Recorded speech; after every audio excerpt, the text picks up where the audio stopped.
একদম ঠকে গেলাম আর গো। একটু দরদাম করলে বলছি কাকিমা, আমি একজন স্ট্রিট ফটোগ্রাফার। হ্যাঁ, তো আমরা কি করবো?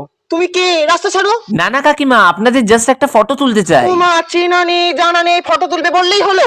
বুঝতে পারছো না? দূর থেকে দেখেছে দুটো সুন্দরী কাকিমা আসছে, অমনি নোংরা মোটা করতে চলে এলে। হাঁটুর বয়সের ছেলে। নোংরা ছেলে। না না কাকিমা, এগুলো সোশ্যাল মিডিয়াতে ছাড়া হয়। ও বুঝতে পেরেছি রিনাদি। আরে ওই আমাদের ছবিগুলো তুলবে আর তুলে নোংরা নোংরা সব জায়গায় ছেড়ে দেবে। হ্যাঁ, তুমি ফোন করো, আমি এক্ষুনি পুলিশকে ফোন করছি। ওর ব্যবস্থা হচ্ছে। কাকিমা দাঁড়ান, এগুলো এখন ট্রেন্ডিং, সোশ্যাল মিডিয়াতে সব লাখ লাখ মানুষজন দেখে। 1 লাখ ফলো? কি বলে? একটু ছবি তুললে হয় বলো? মন্দ হয় না। ঠিক আছে, তোলো তোলো তোলো তোলো। কই দেখি দেখি দেখি নাও।